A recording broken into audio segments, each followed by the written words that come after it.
Do you feel like your life is on pause until you meet the right person? Or are you wishing you weren't single and counting down the days until you enter a relationship?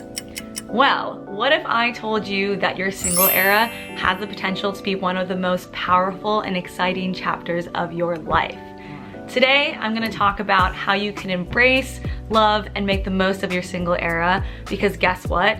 It's not just a waiting period. It's a really wonderful time to invest in you. But if you're new here, my name is Chanel, I'm 32, and this channel is all about how we can make the best of our lives and own our journeys. So if that sounds interesting or exciting to you, please hit that subscribe button and join the family. And with that, let's get into the video. Okay, so tip number 1, reframe your mindset. Being single is not a waiting period. I know I went through this myself, but I felt like for a long time that because I wasn't in a relationship, I had to put certain parts of my life on pause, certain goals on pause, or just wait until my person would come around. And I don't know where this comes from, but I feel like a lot of us think that we should just hold off on parts of life until we're in a relationship, or we think that, okay, let's save this really magical experience or, you know, magical moment for when I can share it with someone else. And a big takeaway for me, and I hope you can take away as well, is that you don't need to wait for that person. Or if you're someone who does really prefer to share experiences or moments with others rather than doing it alone, then bring a friend, bring a family member, do it with someone else. I just want to make sure that one of the biggest takeaways for you is that you do not need to wait around, nor should you wait around for someone to live your life. The single period is a really, really wonderful time to invest in building a life that you're really excited about, that you're proud of, and you'd be really happy to share it with someone else. So when the person does join, or when you do meet someone, you have a really full life, full of experiences, full of great memories, and you're not having this like extra long laundry list of things that you haven't done because you've just been waiting. Tip number 2, focus and celebrate your friendships. And this is a really important one to me because I feel like in the society we live in today, romantic love is put on such a pedestal, and we don't celebrate or acknowledge as much as we should the other kinds of love that exist. And to me, that's thinking about friendship and familial love. And I've done this throughout my single period where I've really invested in and leaned on my friends. And people tend to think that, you know, these big moments need to be marked by being with a romantic partner, but I found so much joy, comfort, and happiness in my friends and nurturing those friendships. And I know that in 5-10 years from now, when we look back at our 20s and 30s, I'm gonna think it's so special that I went to certain countries with friends, or I did really unique experiences with friends, or we had really cozy nights in where we just talked about our life and what we're going through. And so I really recommend, if you can, especially during your single era when you have the free time, invest in your friendships, because they can make your day-to-day so much better, and these people are gonna be a big part of your life moving forward, and so you wanna build that strong foundation. Tip number 3, discover the joy of solo adventures. For me, this was really big. My first adventure that I did, which was a big one, was that I traveled to New Zealand alone for 27 days.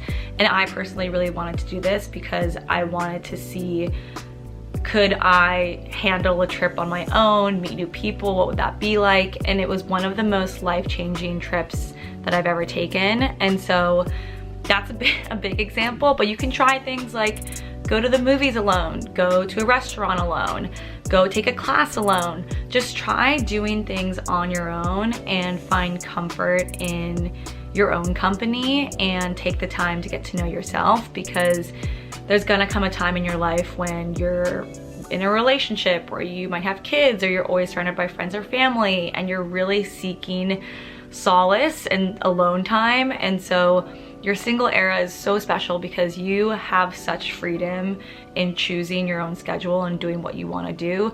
So go check out things solo and see that you can do things on your own. So tip number 4, self-care beyond the basics. So I feel like when I say self-care, people tend to think of things like massages, bubble baths, skincare, treating yourself to a nice dinner, which are all really, really wonderful things, and I still recommend doing that. But in this case, when I'm talking about self-care, I'm talking about self-care at a deeper level. So what are things that you can do that nurture your inner world? So that can relate to your emotional well-being or your mental well-being, or just skill development. And activities that I think of are journaling. So taking the time to write down your thoughts, share your thoughts, process things. Another example of self-care that I think is more inward is pursuing something that you've always wanted to do. So whether that's picking up a new hobby, trying out an experience that's been on your bucket list for a long time. I really think it's a beautiful thing to have the time that you do when you are single. And so this is the one time where all of your attention can be put on you, and you can think about, okay, what are the things I can do to grow who I am as a person, whether it is more for fun and play, like picking up recreational hobbies or playing an instrument, or if it's more actually even on the professional side where you've been thinking, oh, I've always wanted to take this course to up-level my game in this area, or I've always wanted to learn a new language because I think it would open up possibilities for me to work in a different country or market. So invest in yourself in terms of self-care, but when I say that again, inward, plus the nice things of treating yourself. Okay, tip number 5, enjoy your freedom. So this is kind of a theme already in the other tips, but when you're single, this is truly the one time that you have such complete freedom.